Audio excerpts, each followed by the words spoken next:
Good afternoon. I'd like to thank the organizers for allowing me the opportunity to speak about our research today.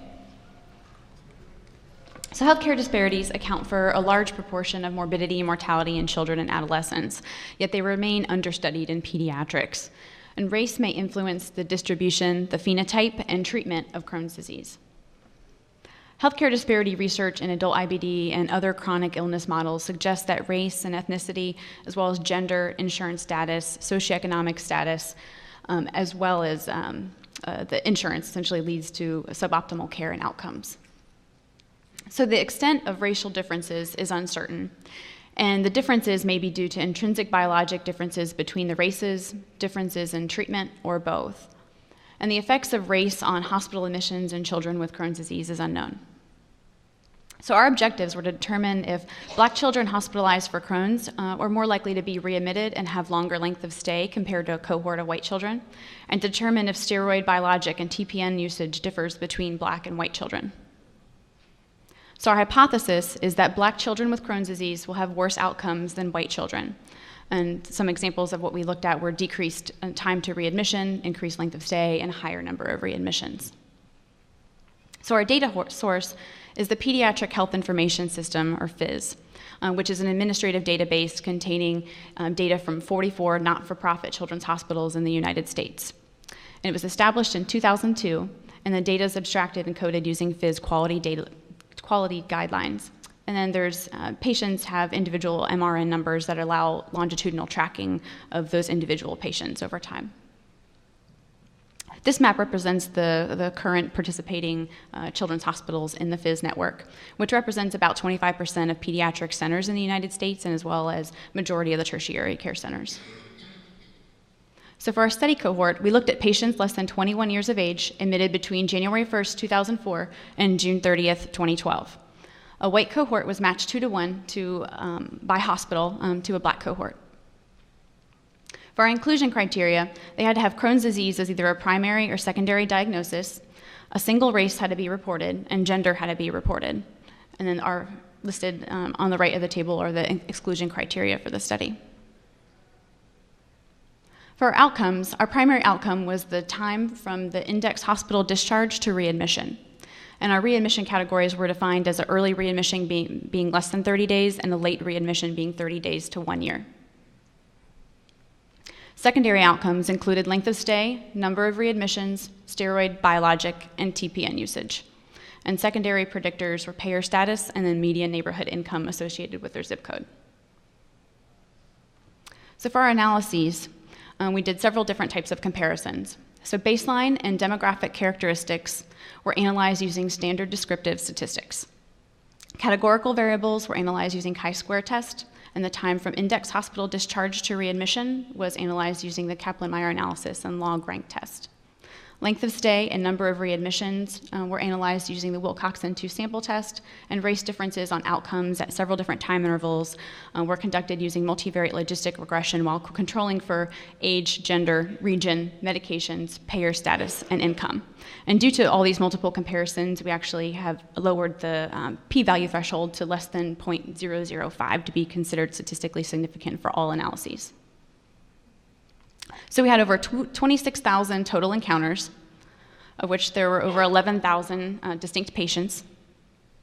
We excluded about 3,900 patients for the corresponding exclusions are there in the green arrow, which left us with 1,700 Blacks and about 7,100 whites. After matching 1 to 2, we were left then with a final study cohort of 4,372 patients. So this table represents the demographics from our study, and of which here I'd like to note that there was a difference in age. Blacks were slightly older than whites, but this is unlikely to be clinically significant. Blacks were also more likely to have Medicaid and less likely to have commercial insurance, and our Black cohort also had a lower median neighborhood income compared to whites. For time to readmission, this is the time from the initial hospital discharge to the time that they were then readmitted to the hospital. So along the y-axis is the probability of a patient not being readmitted, and along the x-axis is the time in days. So as you can see, early in the course, essentially there was no difference between the two cohorts, but over time, as we approached a year, there seemed to be a little bit of a divergence between the lines. And so our Kaplan-Meier analysis had a p-value of 0.009, but based on our study criteria, we didn't consider this to be statistically significant. For length of stay during that index hospitalization, we found that Black children had a slightly longer length of stay by about half a day compared to white.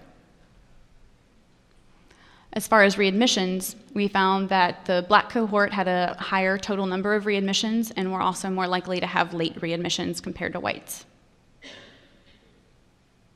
For medications, we divided this up into 4 categories. Medications received during any hospitalization, medications received during their index hospitalization, during that early readmission period, or during the late readmission period.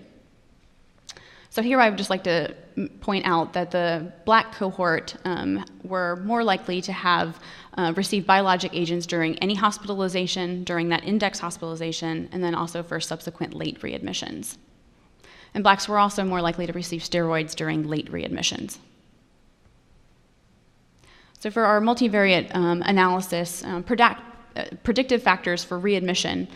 For overall readmissions, we found that race played a role, so Black patients were more likely to have an overall readmission, and also if patients received TPN or steroids during their index hospitalization. For a greater likelihood of early readmission, predictive factors were older patients, or again, if they received TPN during that index hospitalization.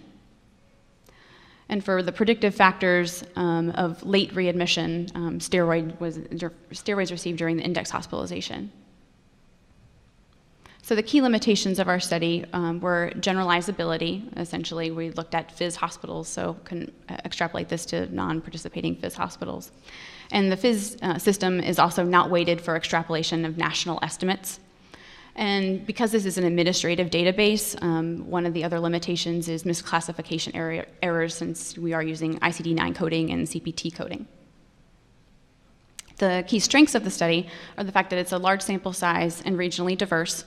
And then we also were minimizing the confounding by severity, essentially by focusing on a hospitalized cohort. So essentially we're restricting patients to those that have moderate to severe disease, or the ones that are getting admitted. So it's unlikely to be patients obviously in remission or mild. So in conclusion, Blacks had a lower median neighborhood income and were more likely to be on Medicaid. Blacks were also more likely to be treated with biologic agents overall and to receive steroids upon late readmissions. And Blacks also had an increased number of readmissions and an increased length of stay.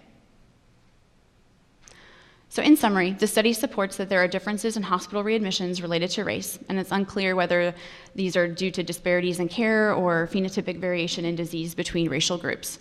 And the difference in readmissions could suggest worse intrinsic disease, adherence, access, or even treatment disparities.